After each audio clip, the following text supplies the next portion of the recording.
Welcome everybody back to Boost in Motion, guys. And today they finally released all the information. The new Mercedes C63 is out. Well, the information is. Let's talk about it in this video. We're gonna get very detailed into this one. So definitely hang in there. Let's hit that intro. Welcome everybody back to Boost in Motion, guys. Good morning, good afternoon, and good night. Thank you.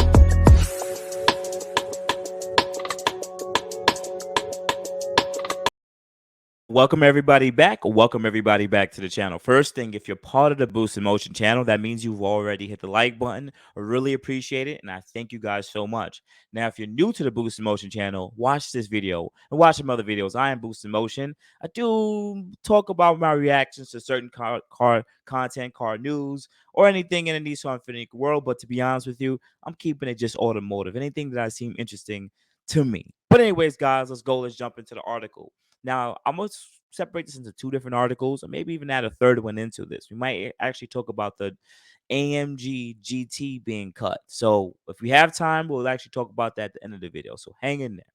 So the first article comes from Car and Driver, right?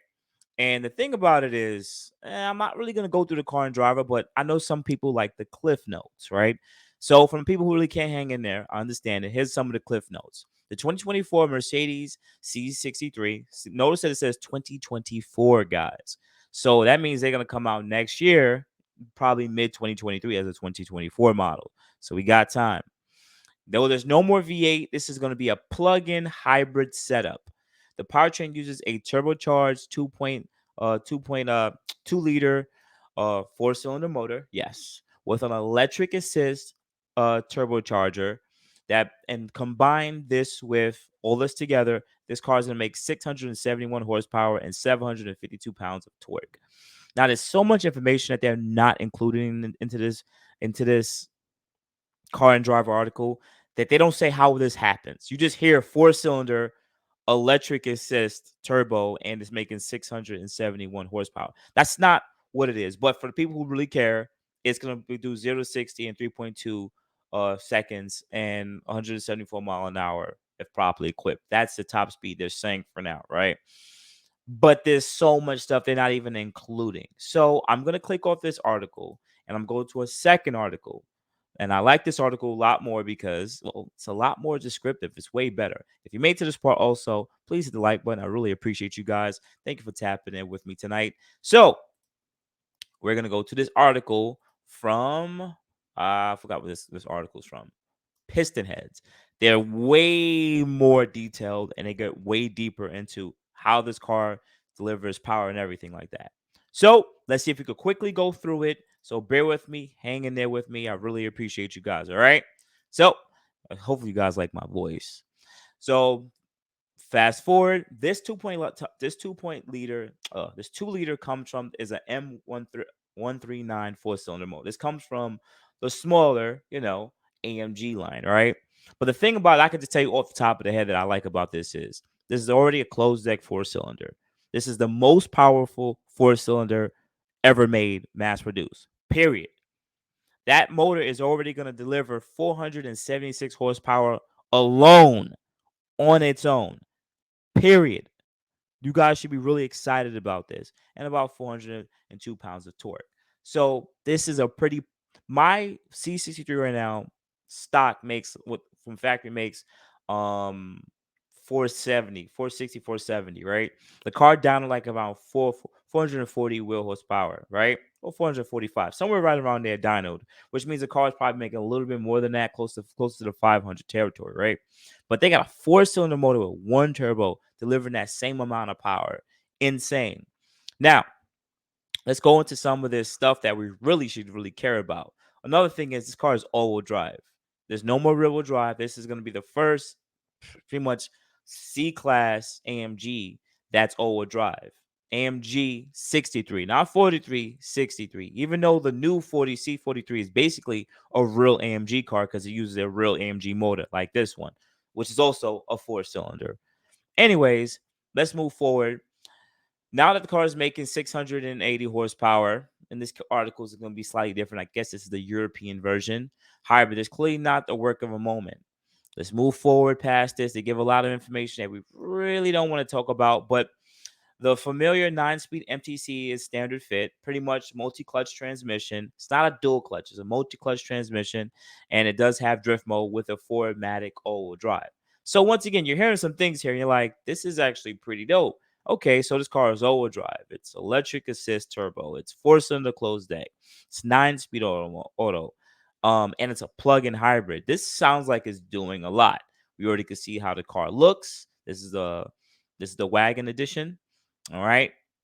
The C63 follows the template laid out in the GT63E performance that is aimed for electrification and is dramatically increases the performance of minimal weight gain, as opposed to creating an AMG PHEV, which is a huge electric range. So pretty much this car isn't, even though it's a hybrid it's a hybrid vehicle and it's electric assist, you can drive this car full electric, but it's a performance oriented electric. It's not like it's made so you can go 400 or 500 miles. So its electronic pack is actually super small. The C63 is a P3 hybrid electric drive unit, comprised of a 204 horsepower motor, electric motor, 2-speed gearbox, and electric control limited slip differential sits in the rear axles. That 2-speed gearbox pretty much gives you two different final drive ratios. It sits in the back of the car, the rear axle, and that's where the electric motor actually sits, that 204 horsepower electric motor. And in that same unit is what also has an electronic controlled a limited slip differential LSD. So you can change depending on how powerful, how fast you're going. They can change, modulate between the different final drives. One more for performance, shorter gear ratio, technically, or you can go with a. You could probably swap over right into a longer final drive, which will probably give you a lot more better gas miles. Probably better for a lot high speeds too. The 400-volt, 560 cells, 6.1 kilowatt battery with 770 kilowatt continuous output and 150 kilowatt peak available for 10 seconds sits above it. So when you punch it, guys, with the 470 horsepower, right? What it's saying is for 10 seconds, on top of that, you can add that close to that 670 horsepower for 10 seconds. So it's pretty much kind of like for the people who follow the Infiniti Q60 Black S, which was supposed to come out. It was supposed to use very similar technology to do this type of stuff. But guess what? Mercedes made it, and Infiniti doesn't think there's any money to be made in it. It is what it is. Each battery cell is liquid cooled individually by 14 liters of coolant to keep the operating temperature at average degrees of 45, no matter how it's used. So pretty much, this car is going more on the electrification side. Let me see if there's anything that I could actually jump into here. AMG points a few advantages of hybrid design, weight being primary among them. The battery itself is 89 kg, meaning 1 kilowatt per kilo.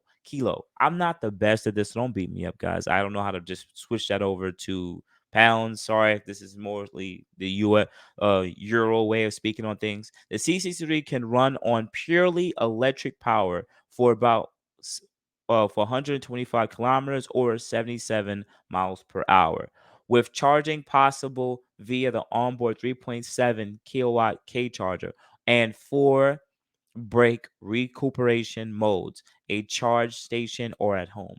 So technically, the way they're designing this car is that you don't even really have to plug it in. If you drive it for what it's intended to do, it can recoup a lot of I would assume, the kinetic energy that comes from the braking system here and the charging system that's used on the rotating mass of the car already. So anything that rotates and moves on the engine assembly is technically charging the battery right back. Even though it disperses the energy, it really just recoups it right back because of anything that's already in motion. That's super cool, right? This is super cool. This is how the car looks in the sedan form.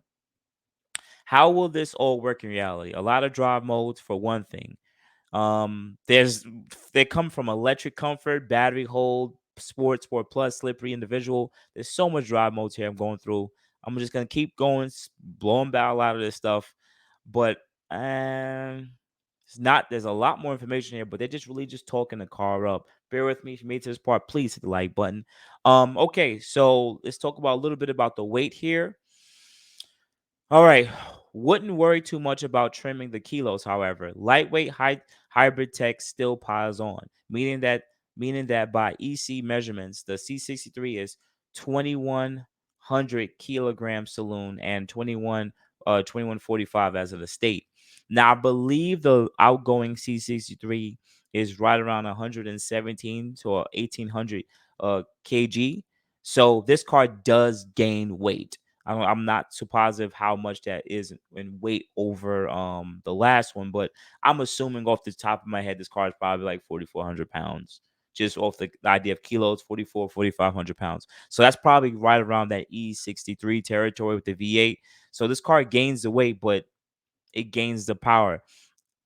We don't really know how fast this car is going to be. Even though we look at 60 to 60 times, I don't care about that. I care about trap speeds and I care about quarter mile time. So that's the part that I'm really the most excited about. But what I would say is this: after looking at the GT63 E Performance, which is pretty much the V8 version with the same battery pack, right? That car did Carwow did about, I think, a 10.75. He didn't do he didn't let you know on the tap speed, but the best he did was 10.75. And I know that car is a lot heavier than what the regular GT63 already was weighed, which was like 4,600, 45 to 4,600 pounds. So close to 5,000 pound car running 10.75, or 10.8 pretty much all day, every day. So knowing that this car is going to be more around that 4,500 pound area, and it's making similar performance, but not really, because that car, the GT series, make like 800 and something with the V8 and the electric assist all added into one. So we gotta wait and see. All right. I'm gonna bring this video to an end. There's not really too much I really want to speak to here, but I do want to click on this picture and we're gonna take a quick look. Listen, guys. In all honesty, I like how this car looks. I really like how this car looks. Um, Anyone who follows me know I have a Mercedes 63. Mercedes left a good taste in my mouth. Now they did stray away from the V8, and as watching the car wash video, the representative sat there and said, what is the best time to do it? When is the best time to go to the smaller four cylinders? Because they have to do it because of EU emission and everything like that. So they rather just do it now than later. And for anyone who's watching that's in the Mercedes life, the Mercedes gang that follows their builds, this is why I gotta sit there and say something like this, right? They didn't have to go to the four cylinder. They have a inline six-cylinder motor that they brung back in their newer in the E6 E53 E43, like the 2022 models. This is also a closed deck inline six, and it has the same technology for the turbocharger, right? Electric assist. Why did they not just, and it would have went back to the roots of the inline six, or the six cylinder of the original C class, the C32, or because I think the C43 was the V8. Someone's gonna correct me in the comments, but it goes back to the original C32, which was a six cylinder, right? But they skipped the six cylinder, which they had as a power plant, and just went right to the four cylinder. And I get it. I understand why they did it, but I think the inline six would have been just the better idea. Most people watching would say, well, they could have just put the V8 in it because they still had the V8 in they already had the V8 in the GT63. I get it. I will have loved that too. 800 and something horsepower C63, but they don't want to dim the lights. Listen to me, guys. They don't want to dim the lights on a GT63, knowing that you could pack the same punch in a C class. They could have made it a monstrous car, but they just chose not to. And I get it. The four cylinder is a little bit lighter than the V8, right? So once again, it's lighter, but I think they should just went with the inline six and then maybe add the hybrid technology into it. But to be honest with y'all, I get why they wanted to go with the hybrid, but this is my other wishful thinking for anyone's watching. I really wish they would have just not did electrification, went down to this inline six cylinder with electric assist turbo, which is already a potent motor, closed deck, right? And just rock out with that. At least it would have been on a level of competing with the um the F80 and the F82, not F80, sorry, the G80 and G82, M3 and M4. Some people are watching like, well, the S58 would have did way better anyways. I get it. So well, then Boost just leave the V8 in there and just make the car all-wheel drive. Well, they could have. They could have used similar drivetrain from the GLCs.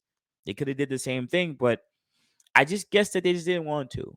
They didn't want to. They didn't want to give all that to the C class, the C63. They wanted to make something so new and something so more monstrous that people will sit there and say, "Oh my God, it's a 4-cylinder," but look all the stuff they gave us. Honestly, I think simplicity still exists. They could have gave us kept the V8, made it all-wheel drive, gave us newer updated looks, or Android gave us an all-wheel drive and give us the inline 6 motor with electric assist turbo, single turbo. I think both of those options would have worked rather than what they would have made now, which is so complex and completely unnecessary. And I'm just trying to figure out how is it going to compare to a G80 or like a RS5? Like how is it going to compare to these other platforms? Because it just sounds so complex. But I'm be honest with y'all, to bring the final thoughts, I would like to get one. I'm sorry. I would like to get one. I've always wanted to get an electric car, and I can't see myself going full electric like a Tesla Model 3 or Plaid. Those cars they don't really tickle my fancy, if you know what I mean. But this car has the looks, has an interior. It's Mercedes, a Prestige.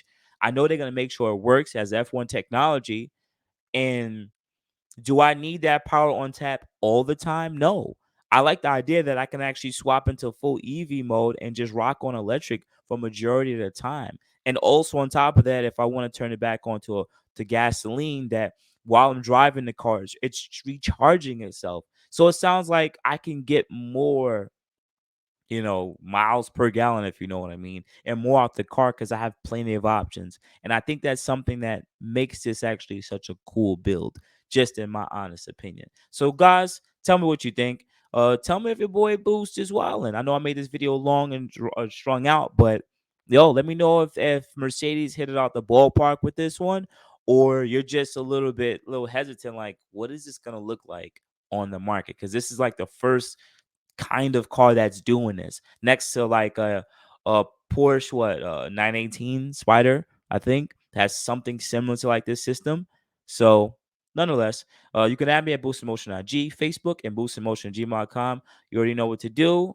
Please hopefully hit that like button, and hopefully I earned you guys subscribe. Thank you guys, I appreciate it. You have a good day. Thank you, everybody, for watching. Do appreciate you guys. Love you guys very much. You can also check out the 2 links I posted for some of my other videos. Also, on top of that, if you want to purchase some Boost in Motion merch, definitely check the link that I posted also. And finally, if you've been watching all my videos and you enjoy them, please hit the link to subscribe to my YouTube channel. Thank you.